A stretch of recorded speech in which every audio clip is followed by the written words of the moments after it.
Bonjour et bienvenue. Avant de commencer ces DIY, je vous souhaite une douce et heureuse année 2024, avec bien sûr plein de belles réalisations. Et maintenant c'est parti, je vous propose 3 idées pour créer des cartes avec des techniques différentes.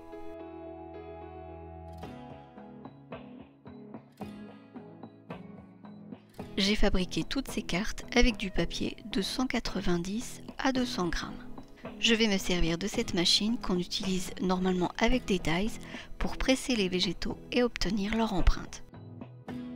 Je place une cartonnette à l'intérieur pour avoir la bonne pression, à ajuster en fonction des végétaux. Puis ce morceau de papier à cet endroit.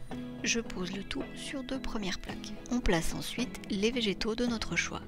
Ici, des feuilles fraîches de passiflore, que je recouvre avec une 3e plaque. On n'hésite pas à les repositionner. Et je passe l'ensemble à la machine.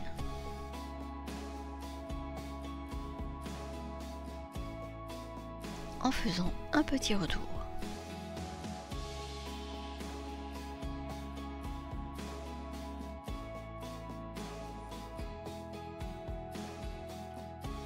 On peut maintenant retirer délicatement les végétaux.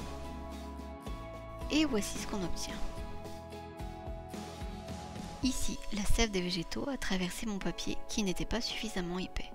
Alors pour éviter ça, je vous conseille d'utiliser de la cartonnette. Je colle à l'intérieur un morceau de papier pour une finition propre. Et j'arrondis les angles avec ce petit outil. On peut bien sûr le faire au ciseau. À gauche, une empreinte faite sur du papier lisse. Je vais maintenant reporter ce mot que j'ai décalqué. Je l'ai mis en couleur et la carte est terminée. Ici, j'ai retravaillé les empreintes pour une carte plus colorée. Et je vous montre donc la technique pour faire des empreintes sans machine. Je place des feuilles fraîches comme ceci et le tout sur une planche de bois. Et je les martèle en veillant à ne pas les faire bouger.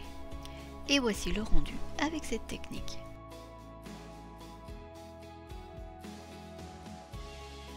Et on obtient un rendu différent selon les papiers et les végétaux.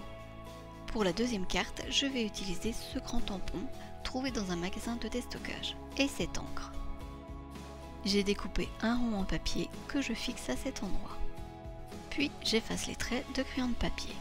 J'applique ensuite l'encre de façon homogène sur le tampon. On le pose doucement sur la feuille. Et on appuie en veillant à ne pas le déplacer. J'appuie bien également tout autour du rond. Et voilà le résultat sur une feuille de papier à grains.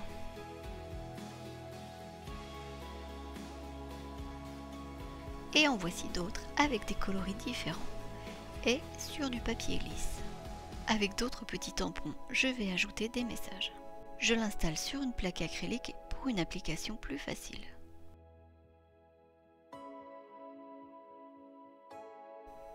Et voilà. Et j'ai fait de même pour les cartes suivantes. Pour la dernière carte, je vais créer un tampon.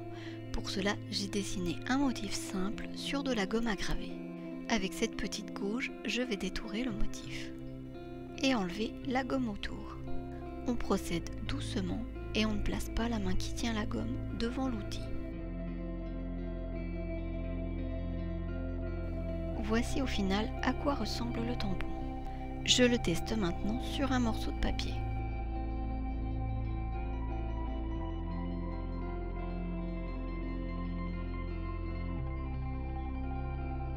Comme il y a des traces, je vais encore enlever un peu de gomme.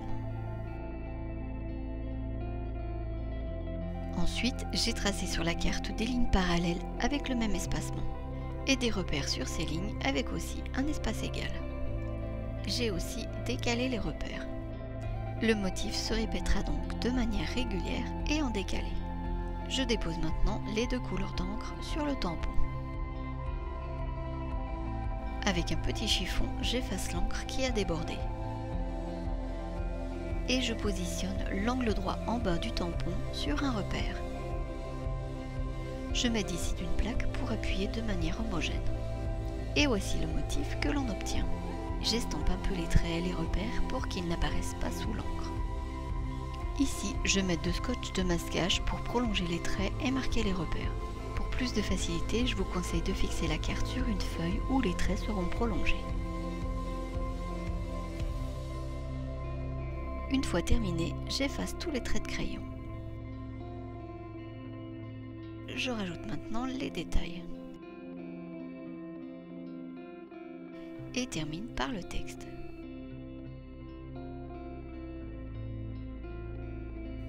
Merci d'avoir regardé cette vidéo, j'espère qu'elle vous a plu et à bientôt pour de nouvelles créations.